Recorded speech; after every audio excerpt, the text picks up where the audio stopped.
పెళ్ళైన ఇన్నాళ్ళకి ఆ దేవుడు మేము ఎదురు చూస్తున్న మా కల నెరవేరించాడు. నేను తల్లిని కాబోతున్నాను. త్వరలోనే 12 బిడ్డకు కూడా జన్మనివ్వబోతున్నాను అంటూ అభిమానుల ముందుకు వచ్చి ఈ శుభవార్త చెప్పుకుంటూ వచ్చేసిన తేజస్విని. అయితే తేజస్విని, అమర్దీప్ వీళ్ళు ఈ జంట కోసం మనకు ప్రత్యేకమైన పరిచయం అవసరం అని చెప్పుకోవచ్చు. తెలుగు, కన్నడలో కూడా మంచి గుర్తింపుని అందుకున్న ఈ జంట 2 తెలుగు రాష్ట్రాలకి కూడా మంచి శుభవార్తను అందించేశారు అతి తక్కువ సమయంలో ఈ జంట.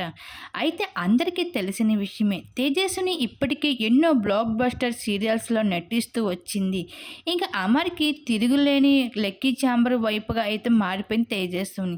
ఇకపోతే తను ప్రస్తుతం నటిస్తున్న సీరియల్లో అన్నిటికీ కాస్త బ్రేక్ అయితే తీసుకుంటుంది. ఇంకా కన్నడలో పలు ఈవెంట్స్లో సైతం తన బ్రేక్ అయితే ఇస్తూ కనిపించింది. ఇటీవల తను చేయాల్సిన డ్యాన్స్ ఈవెంట్లో కూడా తను అయితే ఫుల్ స్టాప్ పెట్టుకుంటూ వచ్చింది. అసలు ఇవన్నీ చేయడానికి అసలు కారణం కూడా తేజస్వినికి అనారోగ్యంగా ఉండడమే. అయితే దానికి గల కారణం కూడా ఒక గుడ్ న్యూస్ అభిమానులకి అందించడం జరిగింది.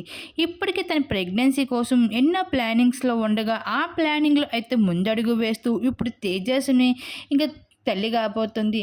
ఇంకా ఈ విషయాన్ని అయితే అభిమానుల ముందుకు కూడా వచ్చి అయితే మేము ఎదురు చూస్తున్న మా కళ నెరవేరింది. ఆ దేవుడు ఇప్పుడు కరుణించాడు. మేము ఎదురు చూస్తున్న మా కళ, పెళ్ళైన ఇన్నాళ్ళకి నేను తల్లిని కాబోతున్నాను. త్వరలోనే 12 బిడ్డకు కూడా జన్మనివ్వబోతున్నాను. మీ అందరి ఆశీర్వాదాలు కావాలి అంటూ తేజస్విని అయితే తల్లి కాబోతున్న విషయం పెద్ద చెప్పుకుంటూ ఎమోషనల్ అవుతూ వచ్చేసింది.